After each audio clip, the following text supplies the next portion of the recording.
And Sabrina, as soon as you see it come up on Facebook Live, the It's record at the on. top left corner, it's recording. Okay. So I don't have to wait for the whole little whatever. Okay. You're No. just it's just the delay that you Yeah, that I see it. see it, but actually record. Okay. Wait a minute. Now my internet connection wants to act up. Okay. No, it's good. Okay. Oh my god. Just be You're killing me. quiet, Bilal. Okay. We're going All right, I'm live keeping in time. 5, 4, 3, 2, 1. Ding dong. Thanks.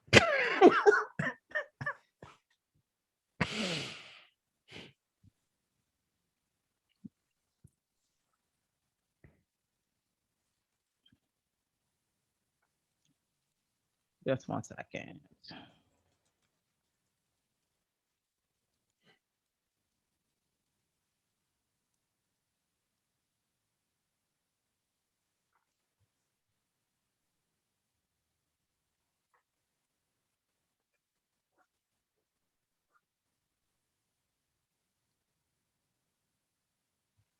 Do you all see it? Yes, we do. All Yes. right. So we're on. All right. Good evening, everybody. Thank I you don't for think you did listening. Facebook. Oh, it's not on? Oh, Oh. you know what? It's on now. Okay. All right. So we are live and it's official. Good evening, everyone. Thank you for listening to She's Always Right. Okay. All right. So it's good. So thank you very much. Good evening, everyone. Thank you for listening to She's Always Right and He's Never Wrong. And tonight is a very special night for us. We are talking to a very important guest tonight, and that is Dr. Lee, who will be with us tonight. And if for those of you all that may not know, it's Asian Pacific Islander Heritage Month. So we're asking you to join us for a really important discussion on the rise in Asian and Asian American hate crimes. And we are so glad, Dr. Lee, that you graciously accepted our invitation to have this live discussion. Well, thank you for having me here. I'm so excited to be here. Yes, we're glad to have you. So, if I may, I'll just briefly read your bio and then I'll hand it off to my partner to start in on the questions that we have for you this evening. So, Dr. Lee is a professional development specialist, equity social justice strategist, and educator with a PhD in cultural studies and an MA in American studies. For the past 17 years, she has worked with all levels of organizational stakeholders, from presidents to managers, in defining and developing equity and inclusion, social justice, and professional development goals. Dawn looks for the humanity and potential for growth in every experience when working with people who want to see change happen. Thank you again, Dr. Lee, for joining us. Take it away, Bilal. All right, all right. We are excited. So we have Dr. Lee. Ooh, ooh. All right. Welcome to the So room. Thank you for having me. You know, every time someone reads my bio like that, I'm like, oh my God, I need to edit that down. That's so long. no, that's good. That's good. People need to know you're doing some serious work. That's So it. I'm going to start off by saying, by no means is Dr. Lee speaking for all Asian and Asian American people in society, in the world. That Thank you. she, Let's not carry forward that stereotype. Go ahead. and that always happens with people of Yeah. color, Yeah. right? So one person gets out, and then the assumption is they're speaking for everyone. We value your expertise and your opinion, and we also recognize that the Asian American communities are not a monolith. So that there is range, and we have to appreciate and seek out that range. So that's really important. Yeah. And never mind that I would be a poor representative. I would be a poor spokesperson. All right. So thank you for that disclaimer. I appreciate that. No, it'd be pretty awesome, but that's not your role. The other thing is, it's not your role to resolve the conflict that we're going to talk about tonight. So that's also not the expectation. And we appreciate people listening, and we appreciate you sharing your insights and perspectives. But the weightedness of you trying to resolve white supremacy or the injustices that are occurring, that's not for you to do in this moment. So All right. Well, I appreciate that. Just to be clear, okay? Yeah, yeah, you got to set this. She would gotta probably set have the a lot more groundwork. money if she could do all that. This is true. And then can I get a job if you Mm. whenever you get that? Of course, of course. Okay. So we see that there's this recent wave of violence against Asian American individuals over the past year. And so while overall instances of hate crime have fallen in the US, the rate of targeted violence, hate, hostility towards Asian American individuals has grown more than 150%. And so various organizations have reported over 4,000 acts of violence and hate towards individuals in these communities since the start of the COVID-19 pandemic. And so we're talking about just over a year and a half and over 4,000 various acts of violence and hatred. And so I think that becomes the backdrop for us making sure that we're highlighting this issue. And so it's important to do that. And so one of the first questions we want to throw out is, how is it, from your perspective, Dr. Lee, how has this violence and hatred impacted individuals within Asian and Asian American communities, particularly when we start thinking about mental health functioning, connectedness, and sense of safety? Yeah. Thank you for that question. So just for your listeners, because your listeners, this might be your first time, getting to know me. Maybe you didn't have a chance to, or you're looking at my LinkedIn right now, right?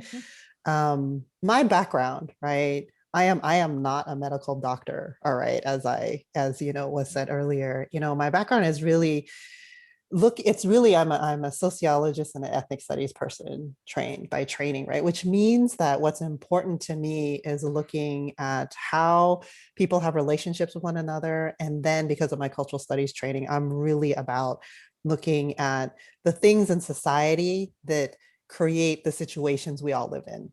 All right. Structures, right? I'm not going to get into any academic language, right? And one of the things that when I talk to folks about recently, about the impact of anti-Asian violence, is to help people understand that there's a couple things going on, right?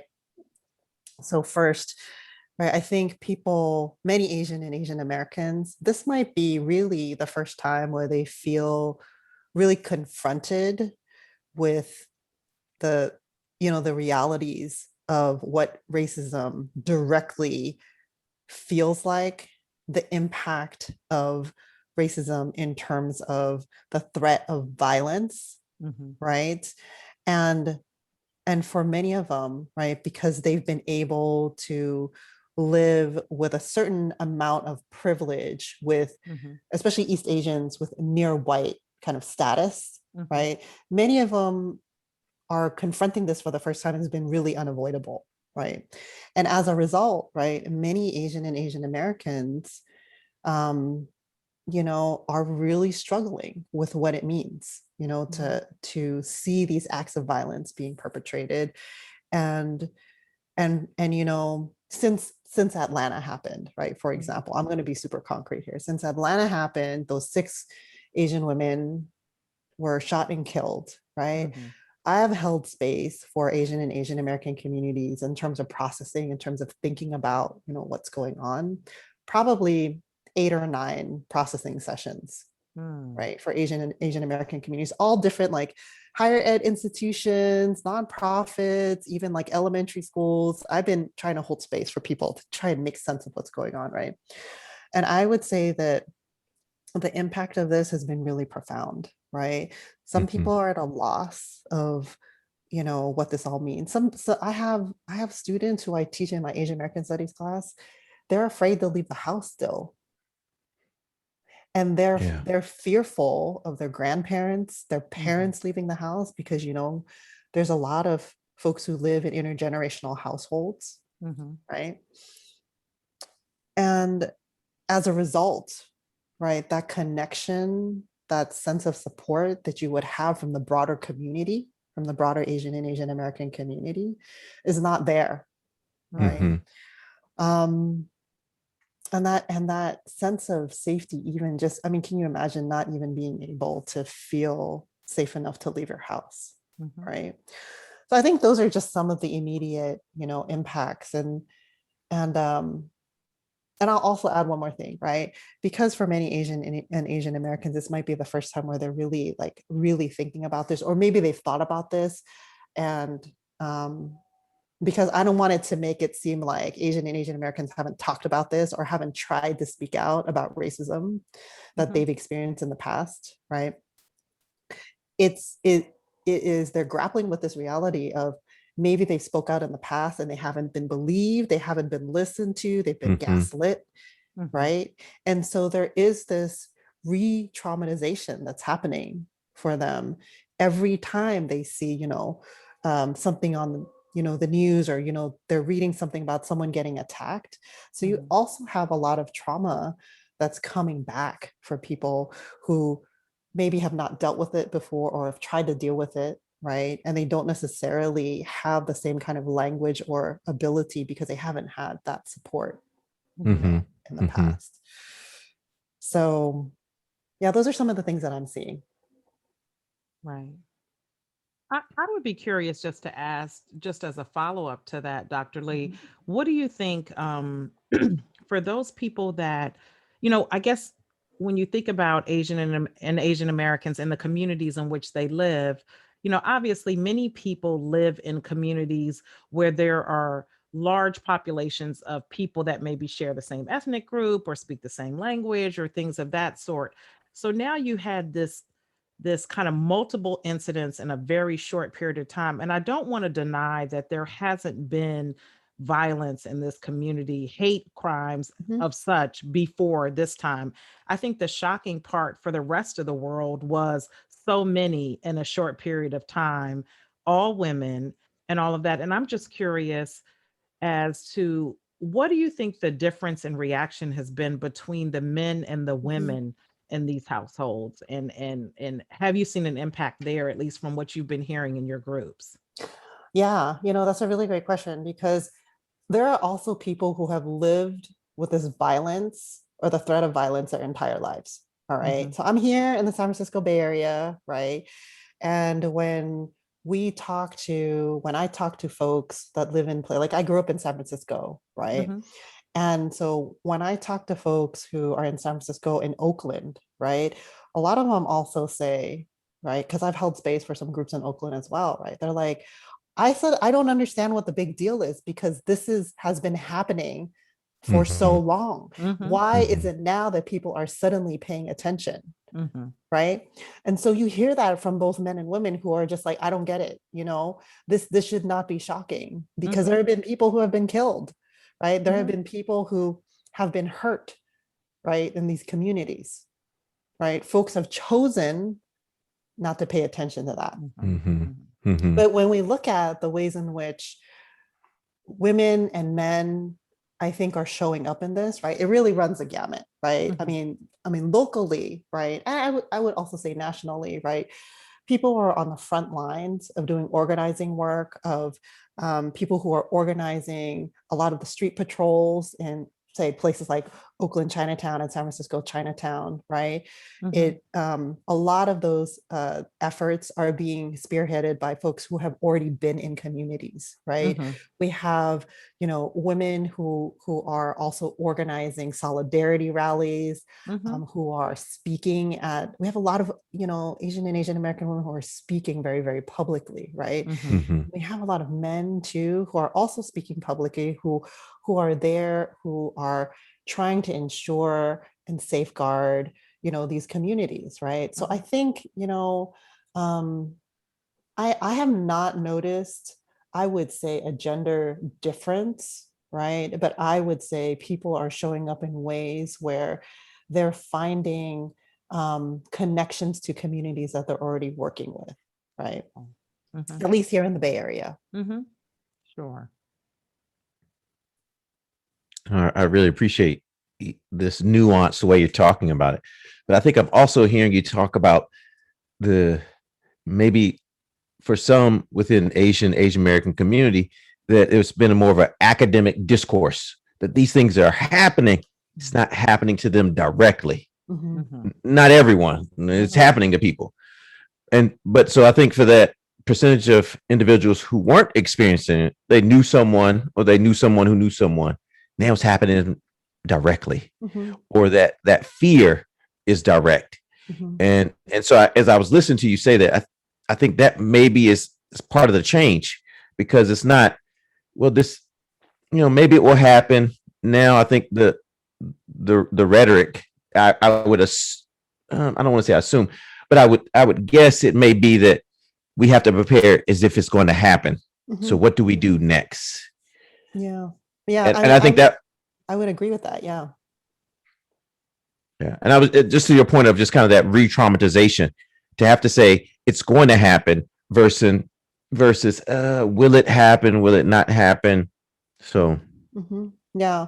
And I think because, Asian and Asian American communities are so broad, right? hmm I hmm think that we experience these traumas in different ways as well, hmm right? hmm When you're talking about poor working class Asians who have lived in these communities, right? That threat of violence, right, has been constant, right? And so, as I said earlier, right, there's no, right, why is this news now, right? I literally was in a space where, this guy was like, I don't get it. Why is this new for people? hmm And he was mad because he's like, why did people never pay attention to us before? hmm Right. hmm And then I have, there was another space I was in, right, where someone said, right, that, wow, this is the first time I'm really thinking about this, right? We're talking about someone who lives in this affluent, reality as an Asian and an Asian American, right? And then we have, recent immigrants who are just like, I don't even know what to make of this, hmm right? And I was in a space where, this person was talking about, I just immigrated here 2 years ago, right? And this is all, it's really, I don't know what to make of this. All I know is that I feel really scared. And part of it is like wrapping your mind around the difference, right? Is like the magnitude of violence, right? And because it is so public now, hmm right? It is in the mainstream, Yeah. right? In many ways, that I think that is the big difference, right? hmm Where you basically like every day, because I've been speaking on this, right? Every day I get a text message from someone who's just like, have you heard this happened? This happened, right? And it's like this hmm onslaught, right? Right. So there's that, even like that basic of, oh my God, again, and another one, right? And that does something to you. It doesn't matter, doesn't matter how disconnected you might have been before or how much you've lived it every day. It does hmm something to you, right? Yeah. Yeah. I'm going to just continue this Yeah. this conversation, and actually kind of connecting to something Dr. Lee you said, and Sabrina you had said earlier as well. But I'm wondering kind of the ways in which some of the false narratives or false beliefs around these personas within that are projected onto Asian American community in terms of the notion of continual Mhm, foreigner status, mhm, and then the idea of model minority. And so how these kind of false narratives of false personas projected onto this community have contributed to the historical and these current waves of violence and hatred. mhm, mhm. There's so much to your question. So I don't want to act like your viewers and your listeners know what those academic terms are about. Okay. Maybe not. Break it down. Break it Okay. down. Okay. I All just right. I just learned a couple days ago the exact terminology from Sister Sabrina. Well, okay. So just real simply, right? So the model minority stereotype, right?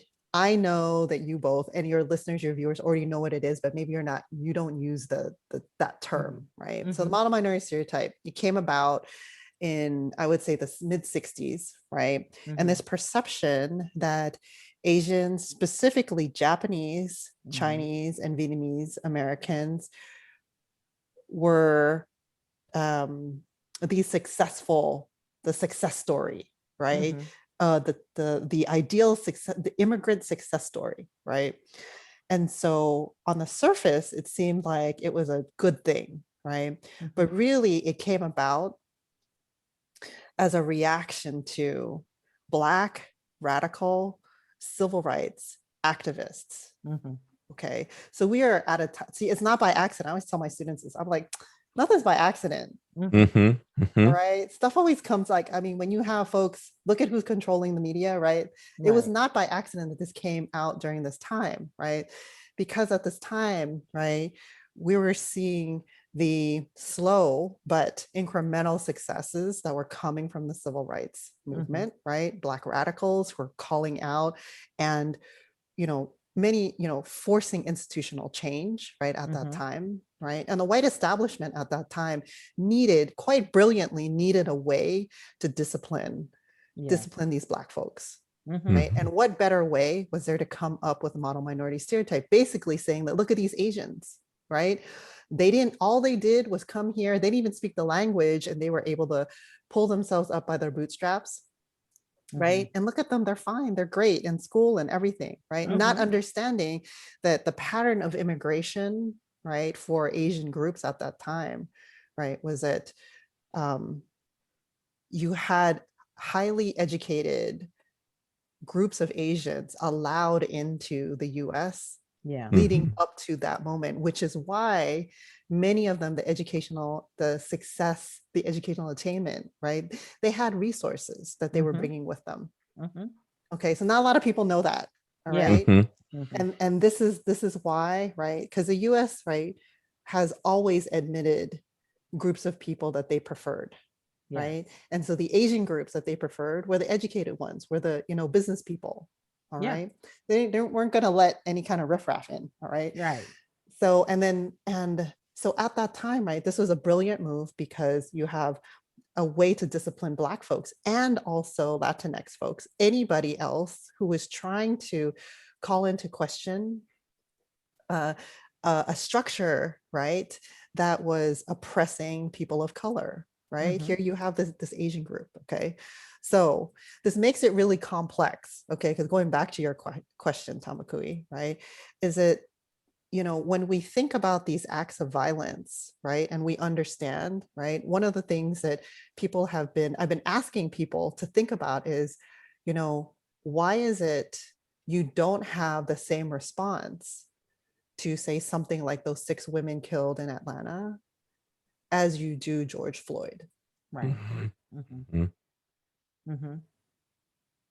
I just kind of let that sit a little. Mhm. I'm not expecting the same type of outrage, Mhm. right? But I just need people to think about that, Yeah. right? And the Mhm. assumptions that go with that, Right. right? Because yes, we still should be outraged Mhm. by not only the deaths of George Floyd, but all those other, Black men and women, right, Mhm. who have been killed. But where is, I think, that same kind of self-reflection, right, when we talk about Asian and Asian Americans, Mhm. right? And so in this way, right, I think that also factors into this perception, right, that Asians don't have any issues, right? They have Mhm. all the resources they need, right?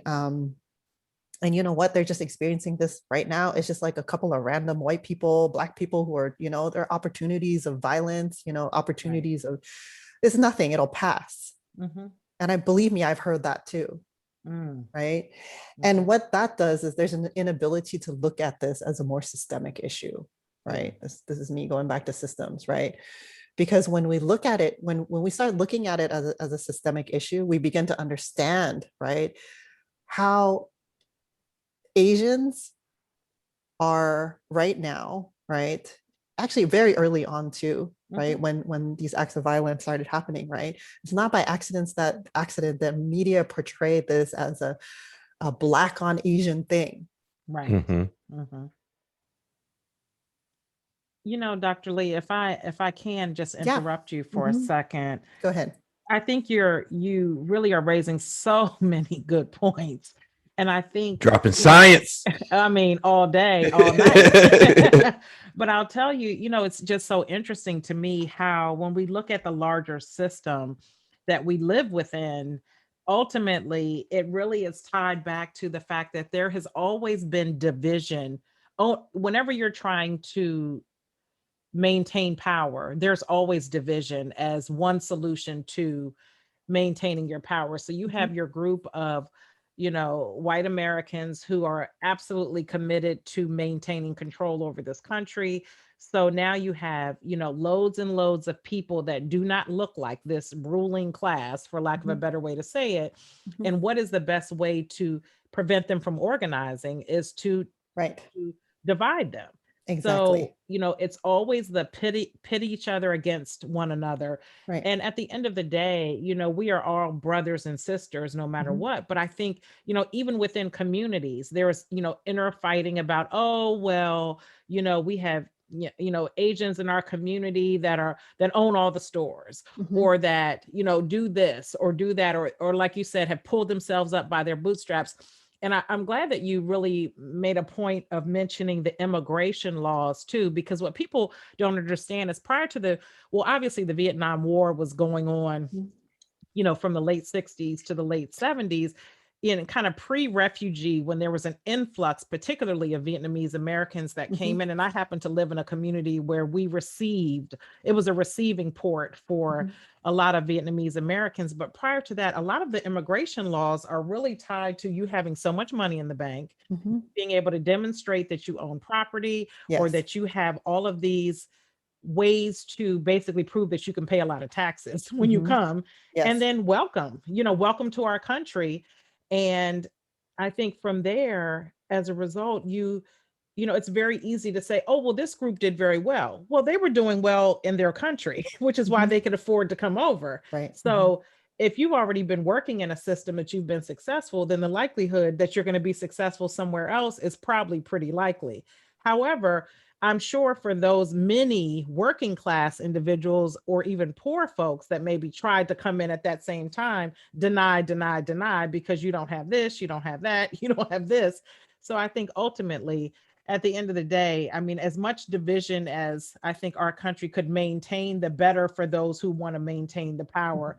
But I think also, too, that it's very easy to disregard people that are not in front of the camera, that are Mhm. not loud, or Right. that are not standing on chairs, or quote unquote being violent in their communities, as Mhm. oftentimes other groups get classified, and then be able to say, oh, well, look, they're not complaining or upset about what's happened in their community. Oh, yes, they are. Mhm. Absolutely. But I think the George Floyd case, what really changed, I think, the world about that case was you had people of all hues standing together fighting Right. against this. And Right. I think it exposed, like you said earlier, the ultimately the recordings, the Right. things that were caught on videotape, things that before was just hearsay. And it's very easy for a jury or somebody to disregard something when there's no visual evidence. It's only stories. Well, we Mhm. hear stories all the time. We don't know if they're true or not or whatever, but now that you have visual evidence,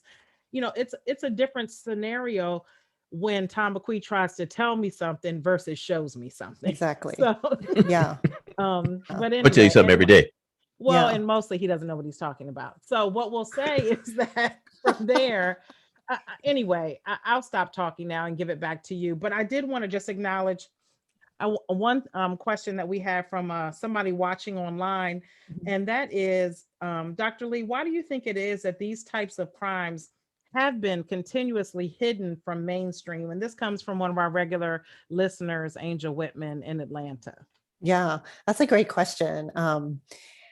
So, I think a lot of it actually goes back to the model minority stereotype, Hmm. right? This perception that, Asian, there's really like, they're not newsworthy, Hmm.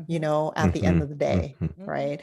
And because they're not perceived as violent, right? I mean, basically the ways in which Asians can be just, I would say the past, couple years, thanks to Crazy Rich Asians, is that we're allowed to be rich, Yeah. right? I mean, there's Bling Empire. Hmm. right? Mhm. But what other ways are Asians allowed to be? Mm-hmm. Right. And I think you will see the news cycle kind of follow, right? Mhm. All of those ways Asians are allowed to be. Mhm. You Mm-hmm. know, it's not that, it's there's a purposeful, like ignoring, but what are ways in which Asians, are allowed to be, right? You know what? I'm gonna turn on my light here because the sun is going down. I'm in the West Coast in the Bay Area right here. So Oh, I you will still be have sun? We lost that a few hours ago. Okay. so bear with me because I'm starting to fade on your screen. Hold I'm on. gonna talk about you as soon as you walk away. As soon as you walk away, I'm talking about you. Right. No, but I think that Dr. Lee is really dropping some knowledge on us right now. And really again get into the nuanced understanding of what's happening. Mhm. So Dr. Lee, I kind of want to build on again what the two of you were talking about. And I don't want to give too much time to this, Mhm. but I do want to talk about the two of you talked about the killings that occurred in Atlanta, and Right. 6 of those 8 people were Asian American women.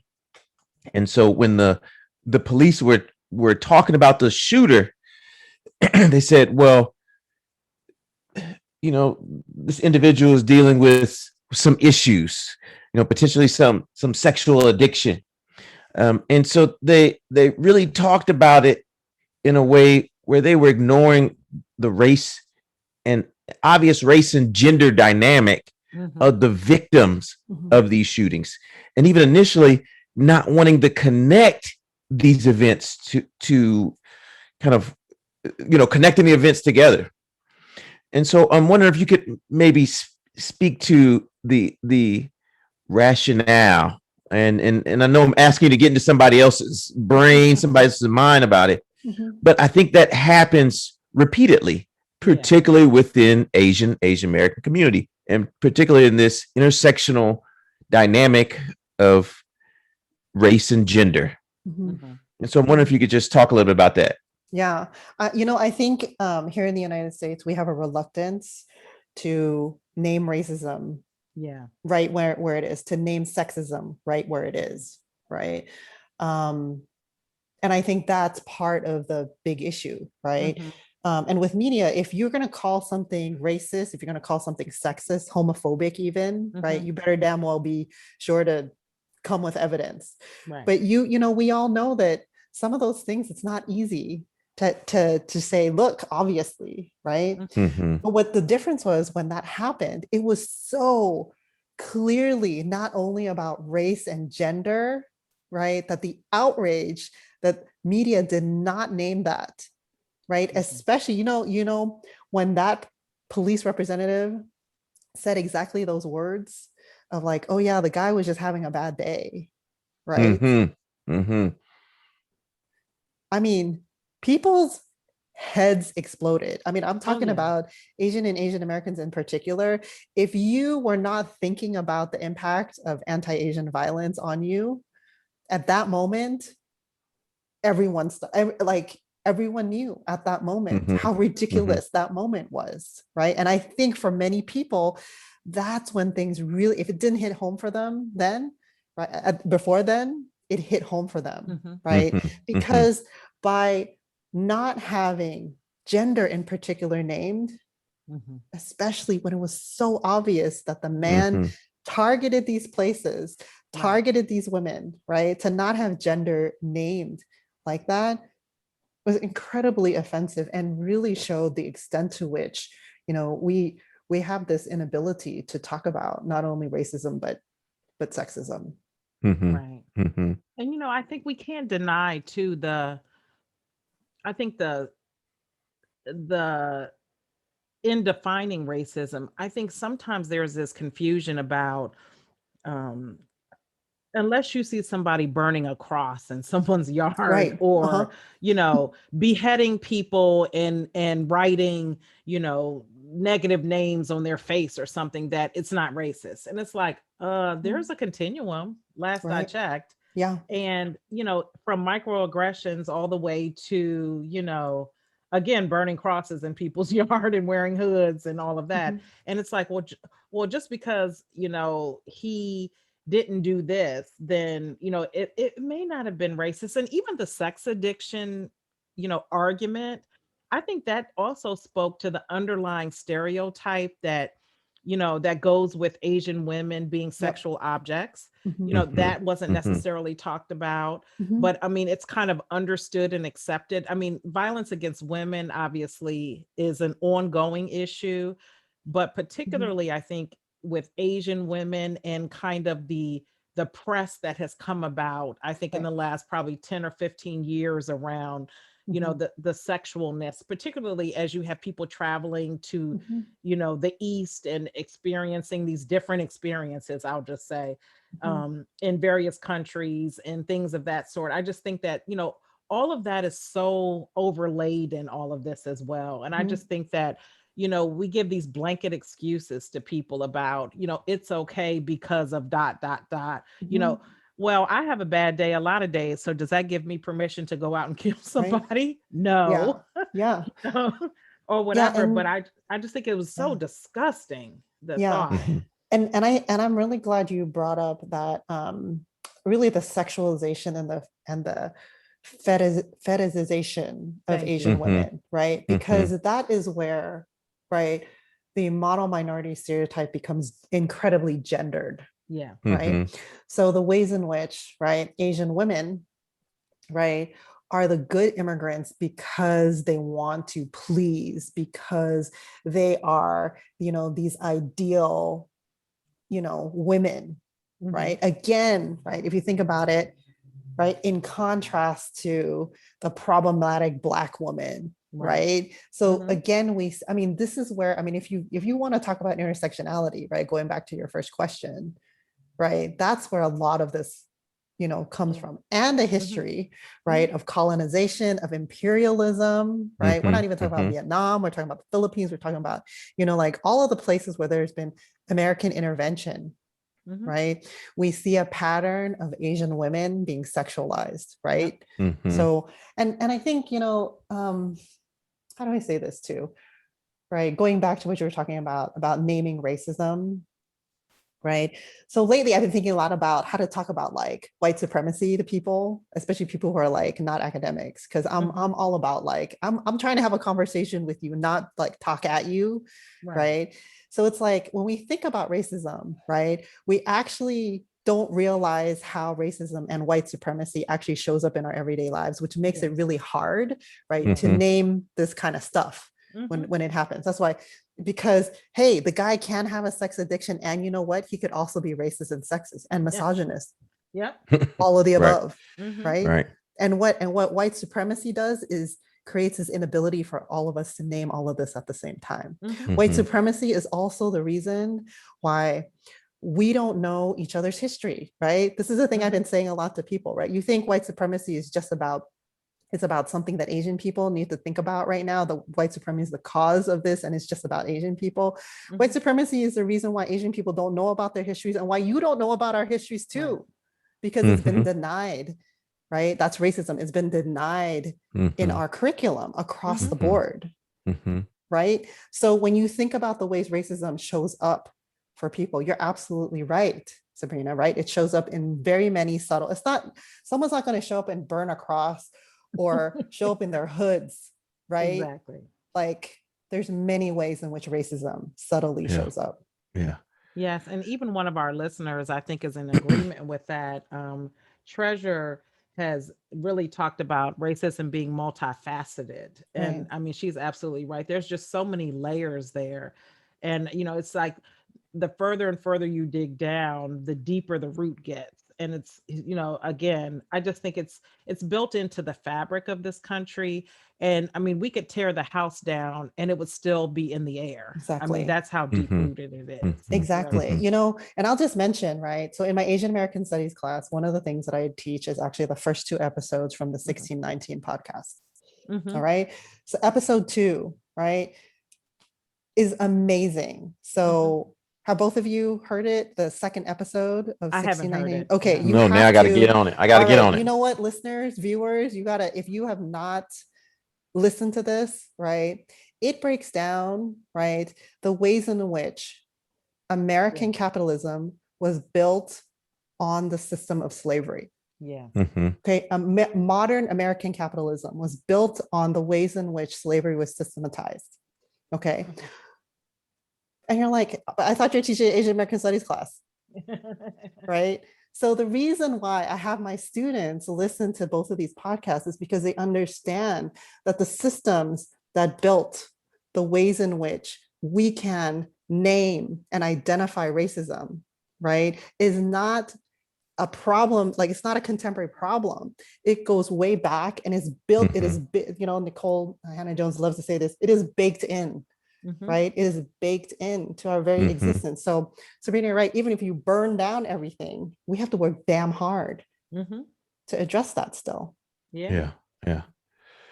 All right. Well, I'm looking at time, Okay. and Dr. Lee, we we'd love to take all your time, but we're on borrowed time. Yeah. And we appreciate you being able to come in and sit in with us in our space.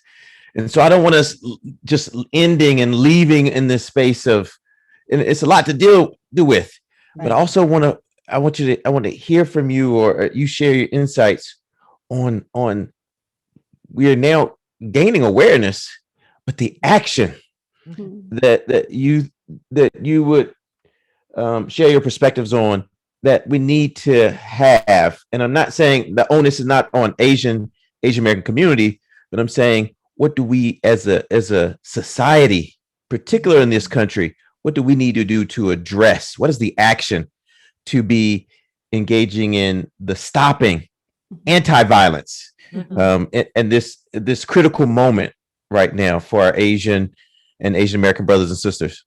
Well, and Dr. Lee, before you answer that, Mhm. please don't take that question as oh, we feel really bad. What can you do, Dr. Lee? No, you ask a soldier for insights on how to respond. So I asked a Right. soldier. That's what I did.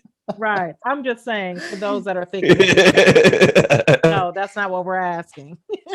Well, thank you for that question. So, because usually, when I hold space, right, at the end, people are just like, all right, what can we do, right? And so I've been thinking a lot about this, and there's really two things, right? Two Mhm. things you can do immediately, right?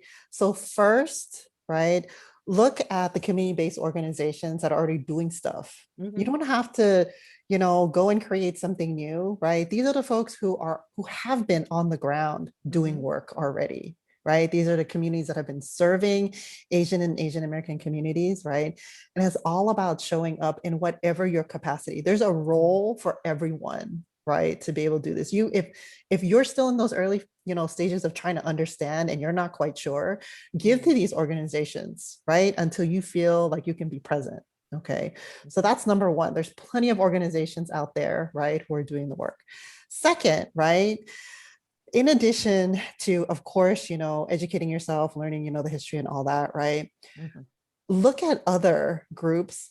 And in particular, I'm talking about Black communities who have also been on the ground serving these populations, who have given many of us the language, the models, the ability to imagine what change and activism looks like, right? Mhm. And work with those folks, Mhm. right? In many of our communities, especially here in the Bay Area, we have Black folks, Black community members who have been leading the calls for things like abolition for a very long time. Yeah. All right. Support those folks, because supporting them will also create the change that you want to see in Asian American communities. Right. It's not just about supporting Asian and Asian American communities. Support the folks who are doing the broad-based work who will create change Yeah. on a broad level. Yeah. Mhm. Absolutely. That is Yeah. so important. And I'll tell you that our listeners on the show tonight are just so grateful to you, Dr. Lee, for coming on and sharing your story, your experience, and really kind of the boots on the ground approach to what's happening right now. And we thank you for that, because sometimes I think we forget about the people that have continued the work. They're not working based, they're not incident based. something happened and let's do something. These are the folks that have been working all the while, Mhm. Mhm. listening to the stories, advocating for change, writing their, legislators, and holding people accountable for changing the laws around these things. And I think Right. those are also things that we can continue to do to support our efforts. Have conversations with your brothers and sisters, ask them what they need, get involved, send some money, people. That's right. Let's start with you, Bilal. Send me some money. But aside from that, really, so, Yeah. provide that community-based support any way that you can. Yeah. Do some reading, do some writing. Dr. Lee, if you don't mind to share the name of your podcast, we'd like Oh to yeah. send our listeners to your podcast as well. Yeah, and thanks for asking me. So, I'm not only a fan of your podcast, right? I do my own called From Here podcast, right? Where we focus on Asian American parents who are trying to figure out how to parent with social justice commitments.